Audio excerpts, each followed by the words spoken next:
요한계시록 15장 되겠습니다. 우리가 계시록을 공부하면서 예수 그리스도의 재림을 현재까지 3번이나 이렇게 봤어요. 한번 간단히 찾아볼까요? 다시 한번. 요한계시록 6장 12절 한번 찾아보세요. 요한계시록 6장 12절로 17절인데 주 예수 그리스도께서 환난 기간에 재림하는 그 모습이 12절에 보면 또 내가 보니 어린 양이 6째 봉인을 여실 때 보라 큰 지진이 나며 이제 대환난 기간이에요. 해가 머리털로 짠 천같이 검어지고 달은 피처럼 되었으며 하늘의 별들이 마치 무화과 나무가 강한 바람에 흔들려 설익은 무화과가 떨어지듯이 땅에 떨어지며 하늘은 두루마리같이 말려서 쓸려가고 모든 산과 섬도 각기 제자리에서 옮겨졌으니 땅의 왕들과 위대한 자들과 부자들과 대장들과 힘 있는 자들과 모든 종과 모든 자유인이 각자 토굴과 산들의 바위 틈에 숨어서 산들과 바위들에게 말하기를 우리 위에 떨어져서 보좌에 앉으신 분의 얼굴과 어린 양의 진노에서 우리를 숨기라. 이는 그분의 진노의 큰 날이 임하였음이니 누가 감히 설 수 있으리요 하더라. 환난 기간 끝날 때쯤 주님께서 재림하는 모습이죠. 재림하시는 모습입니다. 이게 이제 한 번 이렇게 나왔고 계시록 11장 한번 보시죠. 11장 13절로 16절입니다. 계시록 11장 13절이요. 또 같은 시간에 큰 지진이 일어나서 도성의 10분의 1이 무너지니 그 지진으로 인하여 죽은 사람들이 7,000명이었더라. 남은 자들은 무서워하며 하늘의 하나님께 영광을 돌리더라. 둘째 화는 지나갔으나 보라 셋째 화가 속히 오리라. 그 후에 7째 천사가 나팔을 부니 하늘에서 큰 음성이 있어 말하기를 이 세상의 나라들이 우리 주와 그리스도의 왕국들이 되어서 그분이 영원 무궁토록 통치하시리라고 하더라. 그러자 하나님 앞 그들의 좌석에 앉은 24장로가 엎드려 하나님께 경배드리며 재림하는 모습이죠. 재림하는 모습입니다. 또 하나 찾아보겠습니다. 14장 18절 14장 18절로 20절입니다. 불을 다스리는 지난주에 공부한 거죠. 불을 다스리는 권세를 가진 또 한 천사가 제단에서 나와 예리한 낫을 가진 자에게 큰 소리로 외쳐 말하기를 너의 예리한 낫을 대어 땅의 포도송이를 거두라. 이는 그 포도들이 다 익었음이라고 하더라. 그러므로 그 천사가 낫을 땅에 대어 땅의 포도송이를 거두어 하나님의 진노의 큰 포도즙 틀에 던져 놓으니라. 그 포도즙 틀이 도성 밖에 질파피니 그 틀에서 피가 흘러나와 말고빛까지 닿고 1600 스타디온까지 퍼지더라. 아마겟돈 전쟁 지역으로 재림하시는 그러한 유행군들이 2억의 유행군들의 피가 터져서 그 피가 말고빛까지 차고 1600 스타디온 약 320km까지 이렇게 피가 줄줄 흐르는 그러한 장면입니다. 자, 이와 같이 현재까지 3번 이렇게 재림하시는 모습이 있었죠. 환난 성도 환난하는 과정, 환난을 당하는 것도 3번 거쳤습니다. 봉인들로 한 번, 나팔들로 한 번, 적그리스도의 활동으로 한 번 이렇게 거쳐왔죠. 이제는 이제 호리병의 모습으로 등장한 환난의 4번째 과정을 이제 들어가기 직전에 있는 그러한 상황입니다. 15장 1절 보겠어요. 또 내가 하늘에서 큰 놀라운 다른 표적을 보았는데 7 천사가 마지막 7 재앙을 가졌더라. 이로써 하나님의 진노가 그것들 안에 마치리로다. 이렇게 말씀하셨습니다. 마지막 재앙들이 일어날 때는 이미 환난 성도들은 전부 휴거됐죠. 휴거된 것입니다. 그래서 물론 우리들 교회는 이미 그 전에 사라졌죠. 자, 그리스도인은 어떻습니까? 이 대환난 진노와 관계 있습니까? 없습니까? 없죠? 우리 그리스도인은 환난을 통과하지 않는 거예요. 환난 전에 이미 다 들림 받았어요. 그리고 환난 성도들까지도 이제 들림을 받았어요. 그래서 15장의 이 시기에 그 15장 되도록 지상에 남아있는 사람은 뭐예요? 그 사람들은 진노를 받도록 예정된 사람들이에요. 이제 이미 환난의 성도들도 다 휴거될 사람은 다 휴거됐고, 이제 이 땅에 남아있는 사람은 진노받을 사람들만 남아있는. 계시록 15장의 시기에 세상에 있는 사람들은 이제 진노를 받도록 예정되어 있는 사람들이고, 이제 이 호리봉은 나팔 재앙과 겹치죠. 만약에 차이가 있다면 이 호리봉에 나타나는 것은 다니엘의 70주, 즉 대환란의 중간이나 그 후라는 것이죠. 중간이 후라는 것이에요. 여기 요한계시록 16장 2절 한번 봐보세요. 그러므로 첫째가 가서 자기 호리봉을 땅에 쏘더니 짐승의 표를 가진 자들과 그의 짐승의 형상에 경배한 자들 위에 악취가 나는 심한 혼닭을 삼기더라, 이렇게 얘기했습니다. 자, 진노의 호리병을 붓기 시작하니까 이제 사람들이 짐승의 표를 받은 사람, 또 짐승에게 경배한 사람, 이런 사람들이 이제 환난 중간 그 뒷부분에 이제 고통을 당하는 사항들이 이렇게 나오는 것입니다. 호리병들이 나팔들과 동시에 일어나는 재앙이라면 나팔도 역시 후 3년 반에 일어나는 것이죠.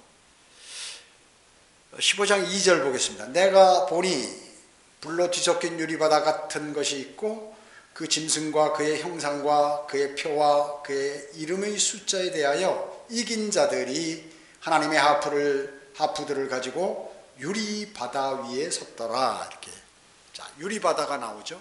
우리 요한계시록 4장 6절에서 공부했죠. 둘째 하늘과 셋째 하늘 사이에 거대한 물층이 있다고 그랬죠. 태평양의 약 30억 배 되는 이러한 어마어마한 물층이 있는 것입니다. 지구에 있는 물보다도 어마어마하게 많은 거죠. 이 1992년 허블 만환경으로 미국에서 이걸 촬영했다고 해요. 상당히 하늘에, 우주에 어마어마한 물들이 있는 것을 발견하고 이 사람들이 깜짝 놀랐죠. 우리 성경은 이미 욥기에서 이걸 다 얘기하고 있습니다. 3700년 이상 과학을 앞선 것이에요. 그래서 창조 때 창세기 1장 1절과 2절 사이에 루시퍼의 반역이 있었죠. 그때도 이 둘째 하늘과 셋째 하늘에 있는 거대한 물층에 물이 우주로 쏟아져서 이 물속에 잠기게 되었던 것입니다. 그래서 3절에 보면 다시 땅이 이렇게 물에서 드러나는 그러한 모습들이 이제 나오게 되는 것이죠. 그런 것입니다. 그래서 또 그뿐만 아니라 노아의 홍수 때도 이 거대한 물층에서 물이 쏟아졌죠. 왜냐하면 히말라야 산맥까지 전부 덮어야 할 물량이니까 어마어마한 거죠. 비가 내려서 그렇게 될 수는 없는 것입니다. 그런 것이죠. 그런데 또 유리바다가 나옵니다. 유리바다. 그래서 이 거대한 물층 북쪽에, 위쪽에, 말하자면 셋째 하늘 쪽에 이렇게 표면이 유리바다처럼 아주 단단하게 결빙되어 있다, 그 얘기죠. 얼었다는 것입니다. 절대 온도가 마이너스 273.15도죠, 섭씨. 어마어마하게 단단하게 얼어 있는 거예요. 그래서 첫째 하늘은 뭐예요? 첫째 하늘은 이 대기권, 새들이 날아다니고 비행기가 날아다니고 하는데, 그 다음에 둘째 하늘은 뭐예요? 우주죠. 셋째 하늘은 이 거대한 물층 넘어서 진북쪽 방향으로 하나님이 계신 곳, 하늘나라죠, 하늘나라. 셋째 하늘. 그래서 셋째 하늘 쪽으로 그 거대한 물층 그 표면이 아주 결빙이 되어 있다 하는 것입니다. 결빙이요. 그래서 이제 그런데 이 유리바다를 말이죠. 신천지는 이것이 바로 우리 속 사람을 씻어내는 그러한 하나님의 말씀, 하나님의 성경 말씀이다라고 이렇게 얘기해요. 무슨 성경에서는 유리바다라고 하는데 문자 그대로 유리바다는 유리바다예요. 그 바다가 있는데 그 위에 쫙 결빙되어 절대 온도로 마이너스 273.15 섭씨 마이너스 273.15도로 그냥 쫙 얼었으니까 얼마나 단단하게. 그 위에 지금 이제 사람들이, 휴거된 사람들이 서 있는 거예요. 이런 것이에요. 그런데 이것을 뭐라고 얘기해요? 신천지에서는. 이 성경 말씀이라는 거죠. 유리바다가. 말도 안 되는 얘기예요. 갖다 붙여가지고 하는 것이죠. 그 다음에 여기 보면 거기에 어떤 사람이 서 있다고 그랬어요. 그 표와 이름의 숫자에 대해서, 그러니까 666 표를 받지 않은 사람들, 하늘로 들림받아서 이긴 자들이죠. 복수. 이 사람들이 하나님의 하프들이에요. 여러 사람이에요. 가지고 유리바다 위에 서서 하나님을 찬양하려고 하는 것이죠. 유리바다. 근데 이거를 이긴 자 소수로 해가지고 말이죠. 이 사람이 말이죠. 이 짐승하고 이걸 다 없애버렸다. 이긴 자, 자기를 얘기하는 거예요. 이긴 자, 이만희. 바꿔가지고 말이죠. 이렇게 얘기하는 것이 잘못된 것이죠. 자, 이들은 뭐예요? 짐승의 표를 받지 않고 또 그 짐승에게 경배하지도 않은 사람들이 들림받아가지고 지금 셋째 하늘에 들림받아가지고 올라가 있는 것이죠. 즉 주님의 재림이 있기 직전에 지금 유리바다 위에 이렇게 서 있는 것입니다. 셋째 하늘에. 그 내용이에요.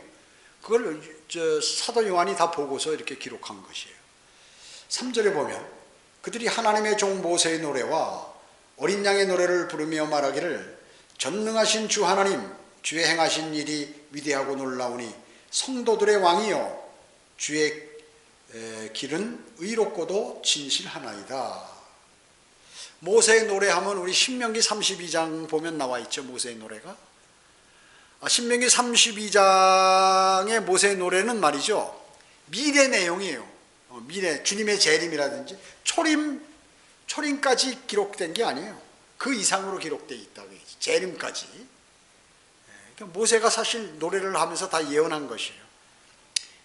그렇기 때문에 예수 그리스도의 재림을 믿지 않는 사람은 성경대로 믿는 사람이 아니에요. 이미 구약 성경에 3분의 2가 말이죠. 재림에 관해서 얘기하고 있는데 그거를 모르면 성경을 알 수가 없는 것이에요. 이걸 뭐 또 막 신천지는 다른 걸로 갖다 붙여가지고 말이죠. 그러니까 사사로운 해석을 함으로 많은 사람들이 쇠인에 대해서 뭐가 뭔지 모르는 이상한 상태로 돌입하게 되는 것입니다. 15장이 예수 그리스도의 부활과 승천 이후에 쓰여진 것은 누구도 부인할 수 없어요. 요한계시록 15장은 이미 예수 그리스도의 부활과 승천 이후에 있는 일이라, 대환란 때 일이라 그 얘기죠. 그럼에도 이 책에서 승리를 얻는 사람들은 누구예요? 여기 지금 승리를 얻은 사람이 우리 그리스도인이에요? 아니에요. 아니라 대환란 때 유대인이에요. 그들은 유대인이고 율법을 지키고 십계명 아래 살았고 모세의 노래를 부르기 때문에 우리가 아는 것이에요. 모세의 노래를 부르기. 그 어린 양의 노래, 그러니까 믿음과 행위로 구원받은 사람들을 얘기하는 것이죠. 믿음과 행위의 결합에 주목해야 되는 것이에요. 왜? 어린 양의 노래를 부르는 것을 보면 알 수 있어요. 이전에 14장 12절에도 이거 똑같은 게 나오죠. 그래서 환난 때 구원은 어떻게 해요? 믿음으로 말미암아 은혜로 구원을 받지만 환난 때도 그 구원은 구약에서 모세에게 주어진 하나님의 계명을 지켜야 그 구원이 유지가 된다 그 얘기죠. 반복되는 겁니다. 14장에 있는 내용들이. 그래서 지금 여기 3절에 15장 3절에 보면 성도들의 왕이여, 여기 있는 성도는 우리를 얘기하는 게 아니에요. 환난 성도를 얘기하는 거죠. 환난 성도들. 예수 그리스도는 교회 시대인 이 시대에 결코 우리 지금 현재 예수 그리스도가 우리의 왕이에요? 아니에요. 재림하실 때 왕이지 지금 왕이 아니라는 거예요. 그리스도는 거듭난 성도들의 영적인 몸의 머리예요. 예수님은 우리의 지금 영적인 머리시죠? 우리는 그의 몸의 지체예요. 몸의 일부예요. 우리의 왕이 아니야 아직은. 예수 그리스도는요. 즉 유대인에는 몸이고 즉 천국의 왕이죠. 유대인에게는 천국의 왕이죠. 그래서 예수님께서 재림하시기 전까지는 만왕의 왕이요 만주의 주가 못 되시는 거예요. 우리에게 아직은. 지금은 뭐예요? 지금 그리스도인들이 만약에 우리의 왕이 예수 그리스도다 그러면 잘못 가리키는 거예요. 성경을. 왜곡하는 거죠. 왜냐, 아직은 아니다 그 얘기죠. 우리의 몸, 우리의 머리라고 하면은 맞는 말이지만 우리의 왕이다 그분이 지금 안 맞는다 그 얘기죠. 여러분이 거듭나서 하나님 나라에 속해 있지만 천국을 다스릴 그러한 왕인 그 유대인의 왕 밑에 있지 않다 그 얘기죠. 왜냐하면 우리는 예수 그리스도와 함께 천년을 통치한다 그 얘기죠. 여러분은 그리스도와 연합해서 한 몸을 이뤘기 때문에 그 왕의 다스림을 받는 사람이라고는 볼 수 없는 것이에요. 그래서 여러분은 천국을 다스리는, 우리는 왕의 백성이 아니에요. 우리는 그 예수님의 왕의 백성이 아니다 그 얘기죠. 우리도 다스리기 때문에 주님의 몸의 일부로. 그래서 성경에서 그리스도인은 그리스도께서 오실 때 왕과 제사장이 된다고 계시록 1장에서 말씀하셨죠. 그래서 우리는 그리스도와 함께한 공동 상속자래요. 공동 상속자. 동업자예요. 동업자. 쉽게 얘기하면 그것을 에베소서 3장에서 말씀하세요. 왕과 제사장이 됐다는 것은 계시록 1장에서 말씀하셨죠. 에베소서 3장에는 우리와 함께한, 그리스도와 함께한 우리가 공동 상속자가 될 것이라고 말씀하셨습니다. 그래서 여러분은 지금, 그러나 여러분은 지금 다스리고 있지 않죠. 여러분은 오히려 우리는 이 세대는 우리가 왕들이 아니고 십자가를 지는 종들의 세대예요. 현재는 우리는 십자가를 지는 세대예요. 이제 주님이 오셔서 천년왕국때 가면 우리는 왕들이라 그 얘기죠. 주님도 왕이시지만 우리도 땅을 할당받아서 거기서 통치한단 말이죠. 자기가 할당받은 땅에서. 그래서 천년왕국 때 얼만큼 할당받느냐 하는 것은 우리가 구원받고 주님을 섬기고 주님을 위한 일, 또 복음을 증거하고 한 모든 일에 대한 결과로 주님이 이제 땅을 할당해 주셔서 우리를 그 지역의 왕으로 임명하셔서 통치하시는 거죠. 그래서 주님과 함께 전 세계를 어느 부분을 맡아서 이제 통치하는 것입니다. 그것을 말씀합니다. 그래서 우리는 지금 왕은 아니다. 앞으로 이제 주님이 재림하시면 우리는 왕들과 제사장이 된다. 그런 것이죠. 주님과 함께 공동상속자이기 때문에 통치를 받는 사람이 아니라 통치를 하는 사람이다 하는 것입니다. 15장 4절 보겠습니다. 오 주여, 누가 주를 두려워하지 아니하며 주의 이름을 영화롭게 하지 아니하리까? 오직 주만 거룩하시나이다. 모든 민족들이 주 앞에 나와 경배하리니 이는 주의 심판이 나타났기 때문이다 라고 하더라. 자, 모든 민족들이 주 앞에 나와 경배한다고 그랬죠. 이것은 재림과 관계된 거예요. 주님이 재림하시면 이제 왕으로서 통치하시니까 이 세상 왕들이 발발발발 떠는 거죠. 이제 전부 그 앞에서 납작 엎드리는 것입니다. 스가랴 14장이 그렇고 이사야 2장 1절로 4절이 그렇고 미카서 4장 1, 2절도 다 같은 그러한 내용의 재림 내용인 것입니다.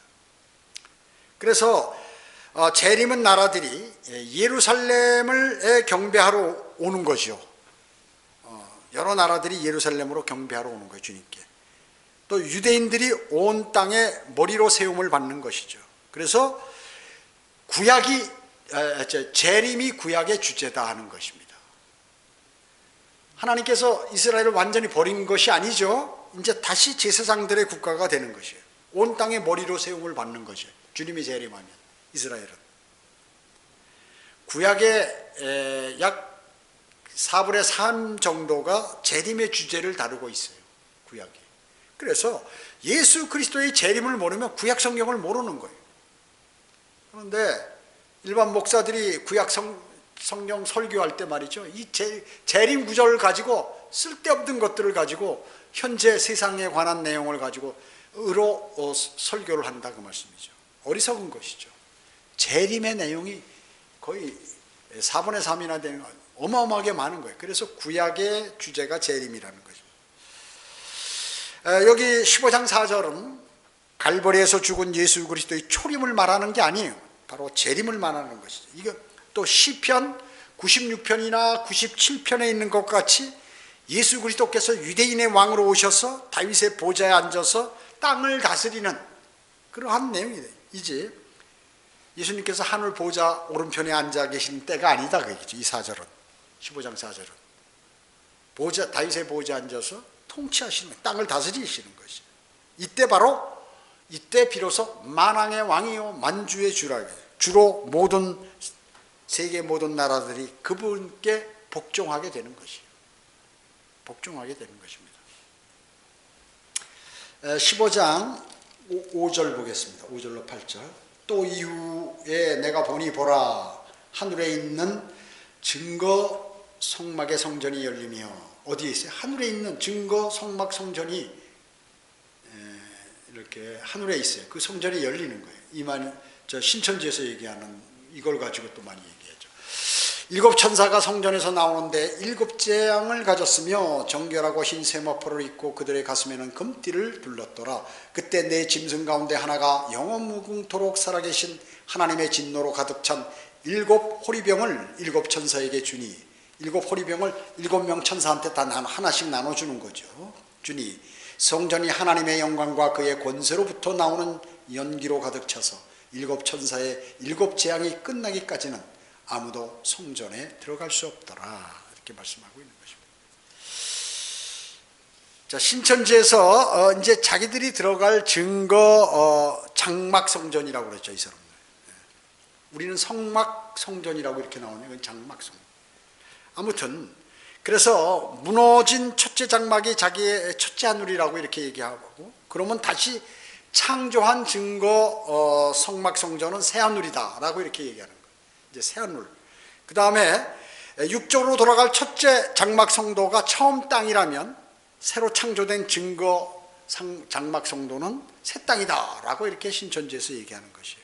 그래서 첫 장막과 그 성도를 처음 하늘과 처음 땅이라고 할 때, 이제 둘째 장막 증거 장막 성전과 그 성도를 새 하늘과 새 땅이다 이렇게 얘기하고 있는 것이에요. 요한계시록 있는 내용을 21장에 있는 내용을 끌어다가 새 하늘과 새 땅은 전혀 그런 거하고 틀리죠. 앞으로 새 하늘은 뭐예요? 이방인들이 사는 것이고 새 땅은 유대인들이 사는 그런 것이에요. 아까도 얘기했지만 교주 이만희를 이긴 자라고, 이렇게 이긴 자를 중심으로 세워지는 증거 장막 성전, 그것은 하나님께서 마지막에 계시하는 이 계시록이 성취될 때 다시 창조가 된다 이렇게 얘기하는 것이에요. 그래서 이 땅에 영원히 그 증거 장막 성전이 이 땅에 영원히 존재하게 된다 이렇게 얘기를 하고 있죠. 막 갖다 붙이는 거예요. 지금 여기 있는 거는 하늘의 셋째 하늘에 있는 하나님께서 계신 그것을 얘기하는 거고, 그 다음에 이긴 자들은 그 들림 받아가지고 환난을 견디면서 이겨서 지금 셋째 하늘에 들림 받아 휴거돼서 올라와 있는 그런 유대인 성도들을 얘기하는 것이고, 그런데 막 갖다 붙여가지고 말이죠, 이렇게 하는 것입니다. 그러면서 카톨릭과 하나님은 이제 유대인으로부터 떠났다, 신천지에서 카톨릭도 떠났다, 개신교도 떠났다, 오직 신천지만 이제 남아있다 하는 거죠. 그래서 이긴 자, 자기 멋대로 여기다 갖다 붙여가지고 이만희가 갖다 붙여서 만들어가지고 그걸 쇠뇌 교육시켜가지고 하는 것입니다. 그래서 바로 자기들만이 성경에서 말하는 정통이다라고 하는 거예요.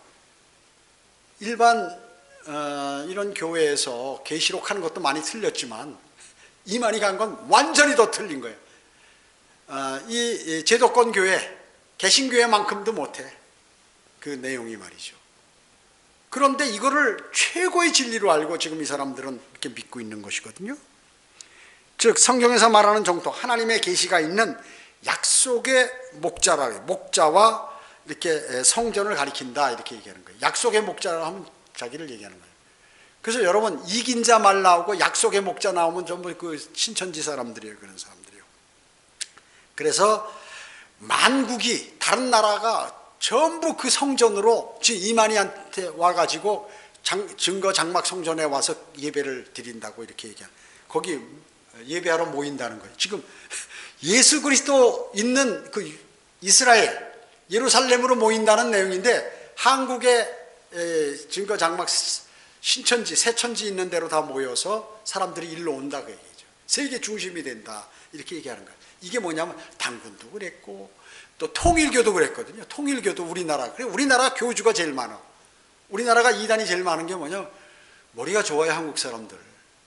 이 사계절이 있는데 이스라엘이라든지 이렇게 같은 계열에 있는 사계절이 있는 나라 사람들이 머리가 좋아요. 왜냐면 부지런하니까. 겨울 되면 옷도 만들고 집도 따뜻하게 하지 않으면 얼어 죽어버리니까 부지런히 움직여야 돼요. 여름 되면 더우니까 다 걷어내고 말이죠. 열심히 일하다 보니까 이 사람들이 머리를 많이 쓴다고요. 머리가 좋아요. 그래서 이런 데 있는 사람들, 이 종교들이 많은 거예요. 전부 보면. 종교들이 여기서 많이 나왔어요. 마찬가지로 우리나라에 지금 뭐 하나님의 교회, 장길자, 안상홍이 말이죠. 이것도 막 우리나라가 최고의 나라다. 뭐 그뿐만 아니에요. 뭐 이상한 종교들도 마찬가지예요. 단군이 뭐 우리나라 중심으로 해서 단지파가 여기가 있기 때문에 일로 다 모인다. 또 이렇게 얘기도 하고 별의별 종교들이 다 나왔습니다. 자, 그렇기 때문에 주님 오실 날이 가까우면 전부 이와 같이 여긴 서로 예수 그리스도라고 이렇게 얘기하는 것입니다. 그게 많이 생겨난다 그 얘기죠. 그래서 신천지는 얘기해 다른 사람들이 성경의 성자도 계시록의 계자도 모른다 하면서 이렇게 얘기하고 있는데 본인이 모르는 거죠. 본인이 모르는. 근데 어떻게 이런 것을 믿고 그러는지 말이죠. 이긴 자는 나다. 바로 이게. 그런데 어떻게 그걸 믿냐 그 얘기죠. 참 이해가 되지 않잖아요. 자, 오늘 여기 나오는 이 5절로부터 8절에 나오는 이 성전은 계시록 14장 17절 11장 19절 8장 3절 5절에서 언급되는 하늘에 있는 성전이다. 하늘에 있는 하나님이 계신 그 성전이에요.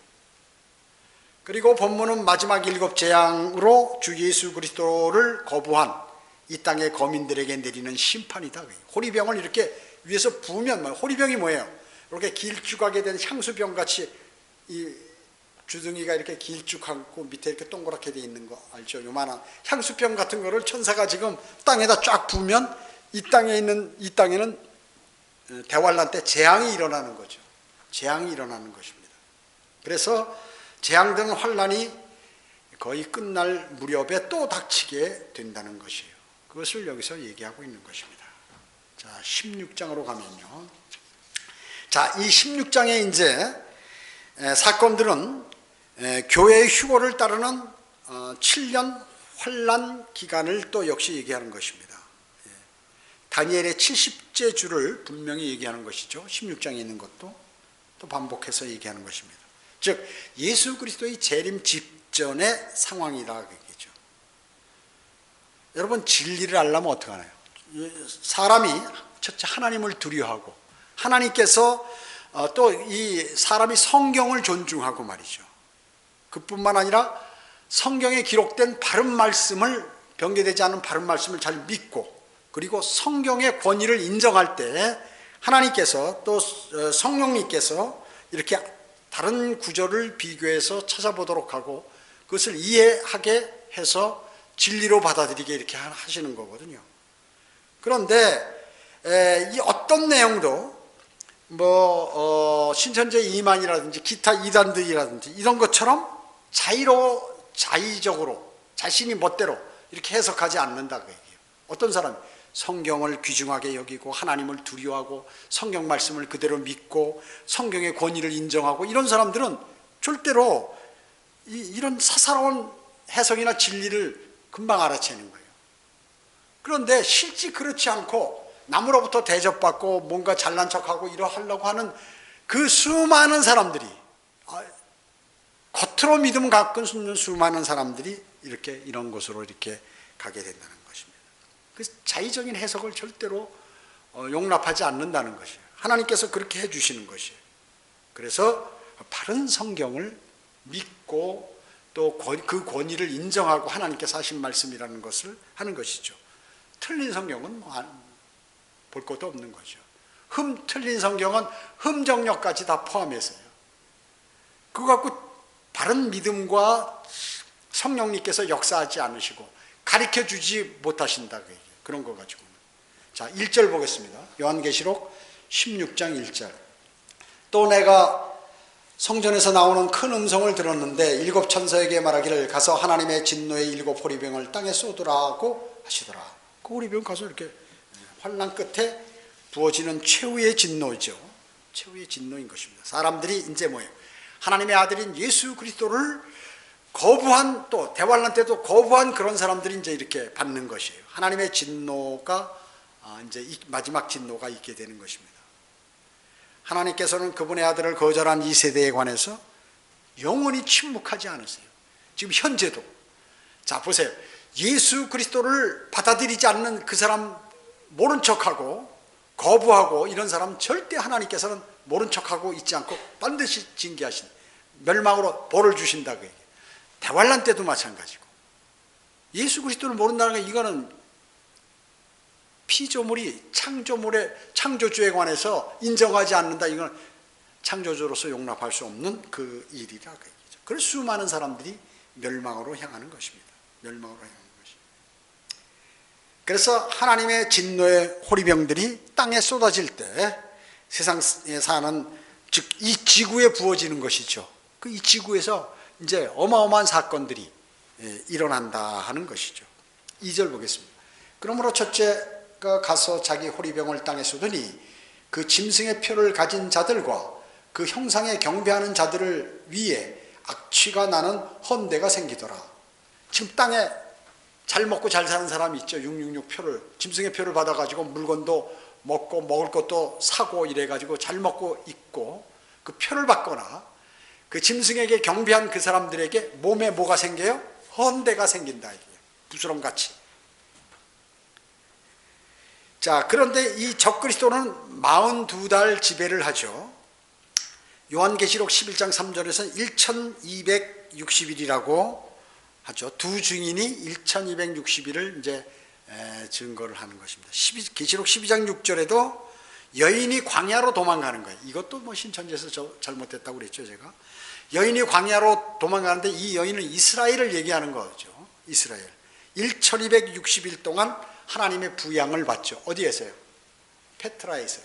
바위 암벽 도시에 있는데, 지금 나바티아 공화국이 있는데 그 일대, 거기에서 이제 부양을, 하나님의 부양을, 만나를 먹고 이렇게 출애굽 때와 같이 거기서 부양을 받는 거예요. 즉 적그리스도를 피해서 도망간 그 유대인들을 하나님께서 부양하신다. 3년 반 동안. 그래서 이제 그 표를 받은 사람이나 짐승에게 경배하는 사람, 악취가 나는 노이썸, 이것은 유해하고 고통스럽고 참기 어려운 이런 뜻이에요. 이거의 고어거든요. 이 사람들이 이제 몸에 여기 흰 데가 생겨가지고 하는데, 이게 짐승의 표를 받은 사람들이 이런 병들이 생기는데, 피부병이, 헌데, 흰 반점이 생기, 이게 바로 문둥병이라 그러죠. 레위기 13장에 나오는 문둥병인 것입니다. 문둥병은 그 누구도 낫지 않아요. 하나님만이 낫게 하실 수 있죠. 이스라엘 자손이 이집트에 있을 때 내린 재앙이 바로 이 문둥병이에요. 그리고 이것은 북아프리카 질병이죠.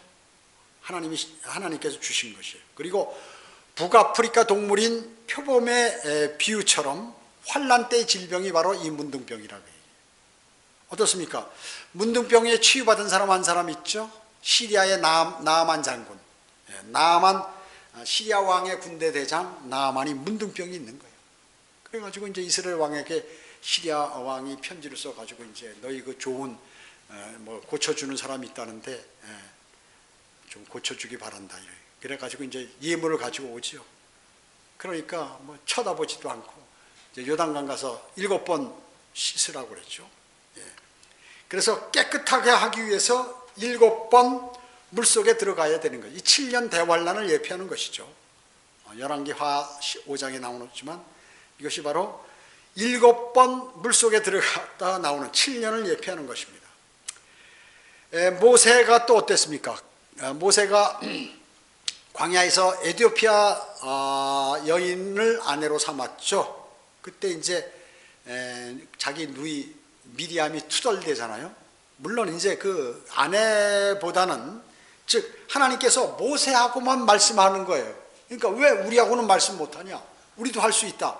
즉 반역한 거죠. 하나님께서 모세를 여수론의 왕으로 세웠고 하나님께서 지시해서 이렇게 하는데, 모세가 자기 동생이고 자기도 선지자인데, 미리암도 자기도 하나님과 교제하는데 왜 너만 그렇게 하느냐 하는 식으로 하다 보니까 하나님께서 벌을 준 거죠. 문둥병이 갑자기 생겨버렸어요. 진영 밖으로 일주일, 모세가 또 중보기도 했죠. 살려달라고, 고쳐달라고.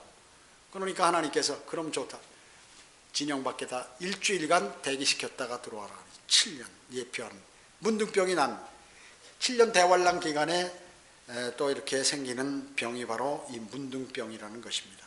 이 문둥병은 피부, 옷, 집의 벽까지도 다 이 문둥병으로 이렇게 감염되는 것입니다. 그래서 환란 때 짐승의 표를 받거나 그의 형상에 절을 하게 되면 이런 병이 생기는 거예요, 자동으로. 하나님께서 그렇게 하신 것이죠. 그래서 이제 그때 두 증인이 나타나죠. 후 3년 반 이때 누구예요? 모세와 엘리야가 나타나요. 그래서 증거를 이제 이 사람들이 죄사함 받은 것으로 인하여 이제 침례를 주면 혹시나 이 문둥병에 걸렸더라도 그 침례가 그 문둥병 질병에서 깨끗해지는 것이죠. 예. 그것이 바로 이제 그것의 예표가 나아만 장군이 물속에 들어가서 이렇게 한 것들이. 그래서 환란 때 나타나게 될 모세, 요한계시록 11장에 있는 거. 그래서 침례를 준 적이 있죠. 성경 고린도전서 10장에 보면 모세를 따라서 이스라엘 민족들이 침례를 받죠. 이게 뭐 홍해를 가르고 이제 간 것을 그 침례로 얘기하잖아요. 이 침례가 모세하고 관계가 되는 거예요. 엘리야는 침례를 준 적이 없지만 그는 이제 요단강을 가르고 요단강 그 물밑을 지나가는 그 사람이 통쾌했던 사람이에요. 그래서 침례인 요한이 등장할 때 사람들이 그랬죠. 네가 엘리야냐? 라고 이렇게 물었어요. 다 이런 것들이 연계가 되는 것이에요. 그래서 두 증인이 모세와 엘리야고 그들이 하늘에서 불을 내리고 또 물을 피로 만들고 하는 그런 과거의 역사들과 다 동일하며, 그뿐만 아니라 이와 같이 침례를 줬던 사람, 또 물을 건넜던 이런 사람들이, 또 침례인 요한이 침례를 줬는데 네가 엘리야냐고 사람들이 따졌던 이런 것들을 다 종합할 때 모세와 엘리야가 이런 일들을 수행하게 되는 것입니다. 그래서 헌대는 바로 짐승의 표를 받은 자, 침례를 받음으로써 헌대를 치유받는 것입니다. 그래서 이때는 정말로 물침례가 육체의 더러움을 깨끗이 할 수 있는 그러한 것이 베드로 전서 3장 21절에 우리가 하는 침례는 육체의 더러움을 제거하지 않는 거죠. 그것이 아니죠. 그런데 이때는 정말 육체의 더러움을 제거하는 물침례가 깨끗이 할 수 있는 것을 이루어지는 그러한 일이 대환란 거의 끝날 무렵쯤 많이 이 땅에서 이루어지게 된다는 것입니다. 오늘 여기까지 합니다. 기도합니다. 우리의 모든 삶을 관장하시고 우리의 창조주 되시오, 우리의 또 동시에 심판주 되시며 우리의 구원주 되시고 구세주 되신 주 예수 그리스도께서 그분의 탄생 기점으로 이 세상의 모든 사람들이 달력을 쓰고 있으면서도 아직 주님을 영접하지 못한 사람들이 이 세상에 질비합니다. 그 사람들은 주님이 오실 날 가까운 이때 신속히 예수 그리스도를 자신의 구세주로 받아들이고 또 하나님께 그렇게 고백하는 그러한 것들이 이루어져야 합니다. 만약 그것이 이루어지지 아니하면 그런 사람들은 대환란 기간에 가서 짐승의 표를 받지 말아야 하고, 혹시 받았다 하면 이제 마지막 또 구원의 길, 그 문둥병이 날라면 모세나 엘리야에게 침례를 받아야 합니다. 그러나 이방 사람들은 이스라엘이 너무나 멀기 때문에 구원받을 길이 막막합니다. 그래서 바로 모든 사람들은 이제 지금 이때가 바로 현재가 바로 구원의 날입니다. 그렇게 주 예수 그리스도를 무시하는 교회 시대와 대환란 시대의 모든 사람들은 불과 유황이 타는 그곳으로 던져지게 됨을 성경은 말씀하고 있습니다. 그래서 구원은 바로 주 예수 그리스도를 통하여만 구원을 받을 수 있도록 하나님께서, 창조주 하나님께서 그렇게 만들어 놓으심을 많은 사람이 알도록 주님 인도해 주시기 원합니다. 그뿐만 아니라 저희 형제 자매들을 통하여 곳곳에서 복음과 진리를 전파하여서 주님 오실 날 가까우니 때 많은 사람들이 거듭나서 영원한 생명을 얻을 수 있도록 주님 도와주시기 원합니다. 우리 모두가 함께 기도하고 또 흩어져서 기도할 때에도 주님께서 함께 주시옵길 바라오며 주 예수 그리스도의 이름으로 기도드립니다. 아멘.